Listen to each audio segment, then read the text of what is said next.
Hello दोस्तों, कैसे हैं आप लोग। आप लोगों का स्वागत है हमारी नई वीडियो में। ये वीडियो प्रोपोर्शन का पार्ट 2 है और पार्ट 1 में हम लोगों ने प्रोपोर्शन के बारे में पढ़ा था और उससे रिलेटेड कुछ रूल्स एंड रेगुलेशंस के बारे में भी जाना था। और इस वीडियो में हम लोग प्रोपोर्शन से रिलेटेड कुछ क्वेश्चन सॉल्व करेंगे। तो चलिए स्टार्ट करते हैं। हमारा क्वेश्चन नंबर 1 है, find the value of x।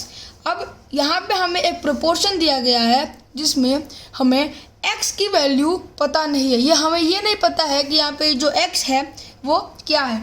अब हमें इसे पता करना है तो सबसे पहले हम क्या करेंगे, जो हमारे प्रोपोर्शन है उसे यहाँ पे नोट कर लेंगे। 4:6 एंड x:18। अब देखिए, मैंने आपको समझाया था कि कभी भी जब हम लोग सॉल्व करेंगे तो मीन के साथ करेंगे और ये जो एक्सट्रीम है यानी किराने वाला नंबर उसका एक्सट्रीम के साथ करेंगे। तो ये देखिए, ये मीन 6 है और इधर वाला मीन x है। तो यहाँ पे हम लोग 6 को x के साथ यहाँ पे लिखेंगे और उसके बाद इज इक्वल टू का साइन लगा के, ठीक है। अब देखिए, यहाँ पे मीन के साथ x है, लेकिन अब हमारे पास क्या बचा, एक्सट्रीम। तो हमारे जो दो एक्सट्रीम्स हैं हमें कर लेना होगा उनका मल्टीप्लिकेशन। सो 18 × 4। अब यहाँ पे हमें किसकी वैल्यू फाइंड करनी है, x की वैल्यू फाइंड करनी है। सो देखिए, 18 4 जा 72। अब क्या करना है, यहाँ से आपने ध्यान दिया होगा 6 हो गया गायब। तो जब 6 इधर आएगा तो ये हो जाएगा इसके नीचे यानी कि डिवीजन फॉर्म में। सो यहाँ पे 6 1 जा 6 एंड 6 12 जा 72। तो यहाँ पे हमारा आंसर हो जाएगा 72। हमें पता चल गई x की वैल्यू जो है 72। अब हम लोग चलते हैं हमारे दूसरे क्वेश्चन की ओर। ये रहा हमारा दूसरा क्वेश्चन। 5:15 = 4:x। इसमें हमें x की वैल्यू भी फाइंड करनी होगी। तो देखिए, यहाँ पे ये हमारे मीन्स हैं, ठीक है। इधर का मीन नंबर है, इधर का भी मीन हमें पता है। अब हमें इधर का एक्सट्रीम पता है पहले 2 क्वांटिटीज़ का, और इधर का एक्सट्रीम हमें नहीं पता है, इसलिए यहाँ पे हम लोग 5x लिखेंगे, फिर इज इक्वल टू का साइन लगा के 15 × 4 कर देंगे। अब हमें x की वैल्यू फाइंड करनी है, इसलिए x एंड 15 4 जा 60 एंड डिवाइड बाई 5। सो 5 1 जा 5, फिर इसमें भी 5 1 जा 5 एंड 5 2 जा 10। तो ये हो गया हमारा आंसर। हमें x की वैल्यू चल गई पता, यहाँ पे हो जाएगा 12 x की वैल्यू। अब चलिए हम लोग चलते हैं हमारे अगले क्वेश्चन की ओर।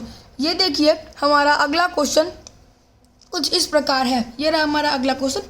The ratio of the number of girls to the number of boys in a school is 2:5। If the number of boys is 225, find. अब यहाँ पे मैं आपको ये क्वेश्चन हिंदी में समझाता हूँ।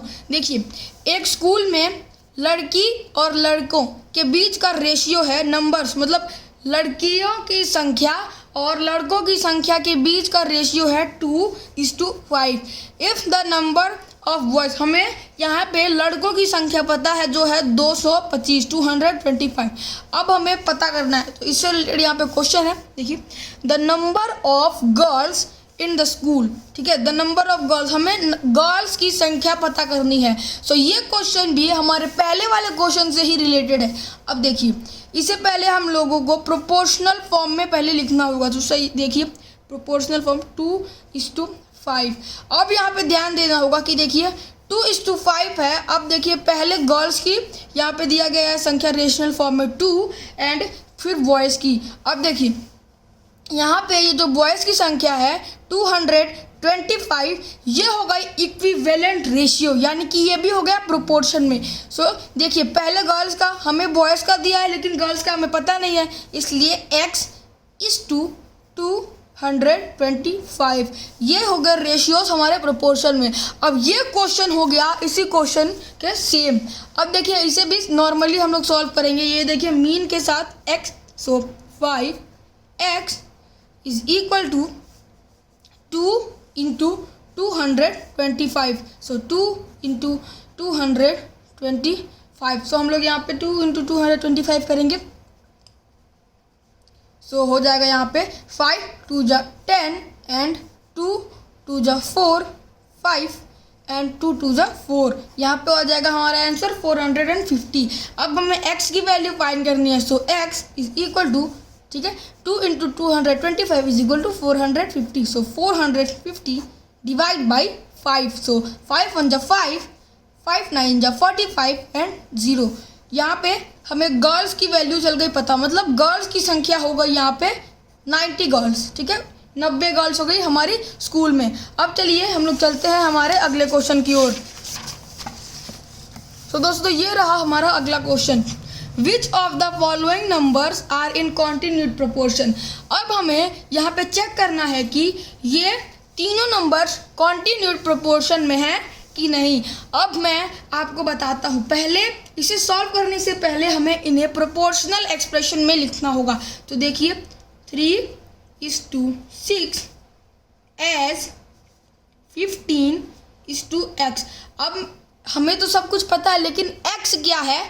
देखिए ये जो हमारा कॉन्टिन्यूड प्रोपोर्शन होता है वो ये होता है कि हमारा जो फर्स्ट क्वांटिटीज़ और जो हमारी लास्ट 2 क्वांटिटीज़ होती हैं उनमें वो कॉमन होता है। अब हमें इसको ध्यान नहीं देना है क्योंकि हमें इसके बारे में कुछ पूछा नहीं गया है।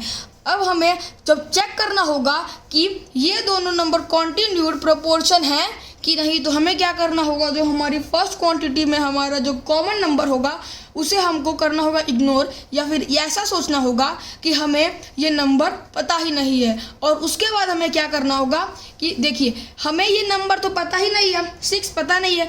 अब हमें जो नंबर्स बचे 15 और 3, इन दोनों को हमें करना होगा मल्टीप्लाइड। सो 3 इंटू 15, 15 3 जा 45। अब यहाँ पे देखिए हमारा आंसर आ गया 45। अब ये स्टेप यही ख़त्म नहीं होता है, यहाँ पे अभी 45 का आपको निकालना होगा स्क्वायर। सो यहाँ पे 45 का कोई स्क्वायर नंबर तो होता नहीं है, सो ये हो जाएगा हमारा आंसर। सो 45। अब हमें चेक करना होगा कि जो यहाँ पे हमने 6 इग्नोर किया था वो सेम हुए ये दोनों आंसर्स की नहीं। सो देखिए यहाँ पे आंसर आ रहा है हमारा 45 और यहाँ पे आ रहा है 6। सो इसका मतलब ये तीनों नंबर्स कॉन्टिन्यूड प्रोपोर्शन में नहीं है, इसलिए नो। अब हम लोग चलते हैं हमारे अगले क्वेश्चन की ओर। ये भी क्वेश्चन वैसा ही है, हमें यहाँ पे भी चेक करना है। सो देखिए सबसे पहले प्रोपोर्शनल एक्सप्रेशन में 6:12 एज 24:x, हमें इसे इग्नोर करना है। फिर इसे हमें ऐसा सोचना है कि हमें ये पता ही नहीं है। और उसके बाद 24 into 6, so 24 into 6 is equal to 144। और उसके बाद यहाँ पे 144 का हम लोग को स्क्वायर निकालना होगा। सो स्क्वायर निकालेंगे, देखिए 12 जा 144 होता है, ये आप लोगों को पता होगा, इसलिए इसका स्क्वायर आ जाएगा 12। अब यहाँ पे 12 हमारा हो जाएगा आंसर। अब हमें जो चेक करना होगा कि यहाँ पे जो हमने इग्नोर किया था वो इससे मिलता जुलता है कि नहीं। सो यहाँ पे हमारा आंसर है 12 एंड यहाँ पे भी था हमारा 12। सो ये हो गया yes, the following numbers are in continued proportion. अब हम लोग चलते हैं हमारे अगले क्वेश्चन की ओर। सो ये रहा हमारा अगला question, find the mean proportional between. अब यहाँ पे मीन प्रोपोर्शनल क्या होता है वो मैं आपको समझाता हूँ। देखिए जब हर क्वेश्चन में हम ये जिस नंबर को इग्नोर कर रहे हैं या फिर ऐसा सोच रहे हैं कि हमें पता ही नहीं है, इसको कहते हैं हम लोग मीन प्रोपोर्शनल। ओके, यहाँ पे देखिए अब हमें यहाँ पे वही सेम चीज़ करना है, मीन प्रोपोर्शनल फाइंड करना है। सो यहाँ पे हम मीन प्रोपोर्शनल हमें पता था लेकिन हम इग्नोर कर रहे थे। अब यहाँ पे हमें पता ही नहीं है इसलिए इग्नोर करने की ज़रूरत ही नहीं है। अब देखिए डायरेक्ट 27 इंटू 3 आपको यहाँ पे करना होगा। 27 इंटू 3 यहाँ पे करके देखते हैं। 27 3 7 3 जाओ 21 एंड 2 3 2 जा 6 7 8 81।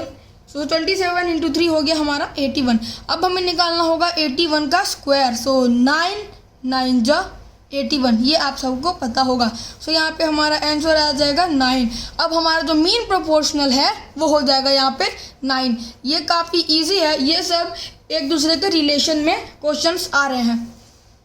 अब देखिए ये रहा हमारा अगला क्वेश्चन, 0.06 एंड 0.96। अब ये नंबर्स पॉइंट में हैं इसलिए हमें डेसिमल के फॉर्म में इनका कर लेना होगा मल्टीप्लिकेशन। सो डेसिमल के फॉर्म में चलिए मल्टीप्लिकेशन कहते हैं। देखिए 0.96 एंड फिर नीचे 0.06। अब हमें करना होगा मल्टीप्लाई। सो 6 6 जा 36 एंड यहाँ पे 3 6 9 जा 54 एंड 55 56 एंड 57। अब ये जो हमारा इधर कैरी जाता है वो डेसिमल पॉइंट के बाद है, सो यहाँ पे 5 कैरी एंड यहाँ पे आ जाएगा हमारा आंसर 5.76। 5.76 हमारा आ जाएगा आंसर। अब हमें क्या करना होगा, इसका निकालना होगा स्क्वायर। अब यहाँ पे ध्यान से देखिए इसका स्क्वायर कैसे निकालते हैं।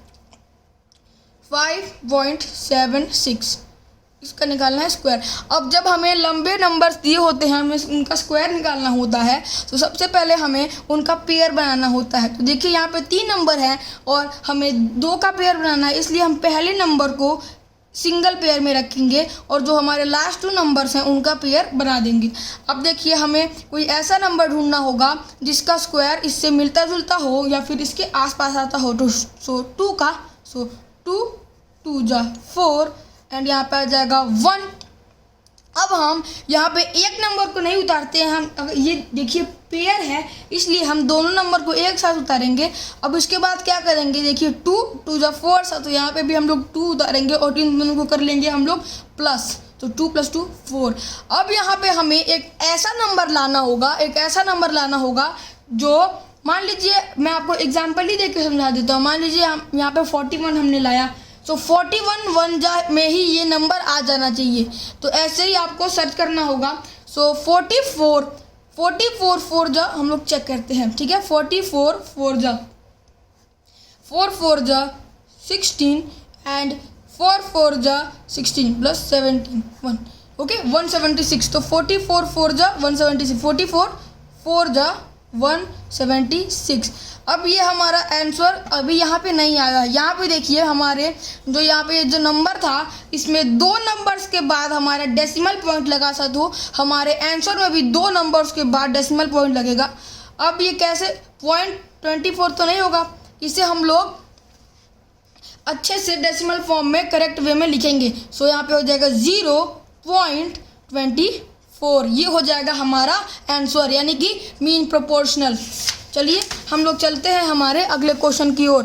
सो ये दोस्तों, ये क्वेश्चन थोड़ा सा इजी नहीं होगा, इसे आपको ध्यान से देखना होगा और समझना होगा, तभी आपको ये क्वेश्चन समझ में आ पाएगा। सो चलिए पहले यहाँ पे देखिए 4x + 3y = 3x + 5y = 6:7। अब हमें यहाँ पे फाइंड करना होगा x और y की वैल्यू। यहाँ पे जो x है और y है, इन सब की वैल्यू हमें करनी होगी फाइंड। दोस्तों इसे फाइंड करने के लिए आपको क्या करना है, सबसे पहले जो हमारा ये रेशियो दिया है इसे फ्रैक्शनल एक्सप्रेशन में करना होगा कन्वर्ट। सो फ्रैक्शनल एक्सप्रेशन में कन्वर्ट करेंगे। पहले ये दिया है इसलिए ये हो गया एंटीसीडेंट यानी कि numerator. So 4x + 3y by, यहाँ पे ये हो जाएगा denominator 3x + y 3x + 5y = ये 6 और 7 है, तो ये हो जाएगा 6/7। ठीक है, ये दोनों इक्वल में हो गए हमारे। ये हमने सेम चीज़ को दूसरे फॉर्म में लिखा है। अब आपको क्या करना होगा, क्रॉस मल्टीप्लिकेशन करना होगा। तो वो कैसे करते हैं, देखिए जो हमारा नीचे वाला नंबर होता है फ्रैक्शन में, जब भी हम मल्टीप्लिकेशन करते हैं तो हम क्रॉस मल्टीप्लिकेशन करते हैं, यानी कि इस नंबर का इससे करेंगे और इसका इससे करेंगे। क्रॉस मल्टीप्लिकेशन हम लोग करते हैं। तो यहाँ पे देखिए क्रॉस मल्टीप्लिकेशन करेंगे 7 × अब यहाँ पे कोष्टक में 4x + 3y, उसके बाद = का साइन, फिर 6 × 3x + 5y। अब हमें इसमें पहले मल्टीप्लिकेशन करना होगा। ठीक है, मल्टीप्लिकेशन पहले करना होगा। तो 7 4 जा 28x, ओके यहाँ पे x था, फिर 7 3 जा 21 एंड y था तो y। अब = इधर 6 3 जा 18x + 6 5 जा 30y। अब इसके बाद आपको अगला स्टेप जो करना है वो ये है कि आपको जो x वाले नंबर्स है, जिसमें x का पावर है, x वाले नंबर्स को एक साथ करना है और y वाले नंबर्स को एक साथ करना है। तो पहले देखिए 28x, अब इधर x वाला नंबर कौन है, 18। अब जब हम इस नंबर को जो इधर वाला नंबर होता है जब हम इज इक्वल टू के साइन के इधर लाते हैं तो यहाँ पे ये जो हमारा साइन है प्लस का ये अपोजिट हो जाता है, यानी कि हो जाएगा ये माइनस हो जाएगा। सो 18x यहाँ पे हमने लाया। अब यहाँ पे हम 21y को इधर ले आएंगे और यहाँ पे ये भी हो जाएगा माइनस एंड 30y, ये हो जाएगा हमारा आंसर। अभी दोस्तों अभी ये आंसर यहीं पे ख़त्म नहीं हुआ है, आपको पहले इसे करना होगा सॉल्व। सो यहाँ पे इसे सॉल्व करेंगे। 28 minus 18 is equal to 10। So 10x और यहाँ पे 21y माइनस 30y हो जाएगा 9y। अब यहाँ पे हमें x और y की वैल्यू पता चल गई। अब यहाँ पे आपको क्या करना है, जो x है वो y बन जाता है, ठीक है, x है वो y बन जाता है और ये जो y है वो x बन जाता है। तो y हमारा बन जाएगा x 9 और ये जो हमारा x था वो बन जाएगा y 9/10। ये हमें पता चल गई x और y की वैल्यू। अब देखिए इसी से रिलेटेड कुछ अगला क्वेश्चन हमारा कुछ इस प्रकार है। x हमें यहाँ पे x की वैल्यू फाइंड करनी है। y इज इक्वल टू 10, अगर y हमारा 10 है और हमें x की वैल्यू फाइंड करनी है, तो अगर ऐसे क्वेश्चंस आपको दिए हैं तो सबसे पहले आपको इसे सॉल्व करना होगा, उसके बाद ये इक्विवेलेंट फ्रैक्शंस में आ जाएंगे। तो ये तो थोड़ा नॉर्मल है, इसलिए हमें पता चल गया कि जब हमारा इधर y 10 है तो ऑब्वियसली हमारा x हो जाएगा 9। यहाँ पे हो गया ये आंसर। अब इससे किस प्रकार के क्वेश्चंस आएंगे वो देखिए। ये देखिए हमारा ये हो गया मेन क्वेश्चन। हमें y फाइंड आउट करना है अगर x है 27। तो इसके लिए आपको क्या करना होगा, अब देखिए पहले आपको x और यहाँ पे y लिखना होगा। अब is equal to y find out करना है, इसलिए अब ये x को नोट करेंगे। यहाँ पे हमने सॉल्व किया तो हमारा जो x बन गया वो था 9। सो 9/y। अब 9/y, अब यहाँ पे हमें फाइंड करना होगा इनटू x, ठीक है। जब 9 को हम x से मल्टीप्लाई कर रहे हैं तो यहाँ पे 27 आ रहा है, तो हमें 27 को डिवाइड करना होगा 9 से। सो 3 बार में 27 आ जाएगा। तो आपको क्या करना होगा, जो हमारे x y की वैल्यू हमने फाइंड की है वो है 9/10 इंटू ऊपर 3 किया इसलिए 27 आया। सो नीचे भी हम लोग इक्विवेलेंट फ्रैक्शन फाइंड करने में 3 ही करते हैं। सो इक्वल 10 3 जा 30। यहाँ पे हो गया ये हमारा आंसर। हमें चल गई पता y की वैल्यू, ये हो गई y की वैल्यू 30। सो दोस्तों अगर आपको ये वीडियो पसंद आए तो वीडियो को लाइक कर दीजिएगा, और अगर आप अभी तक हमारे चैनल को सब्सक्राइब नहीं किए हैं तो अभी सब्सक्राइब अभी के अभी कर लीजिए। Thank you.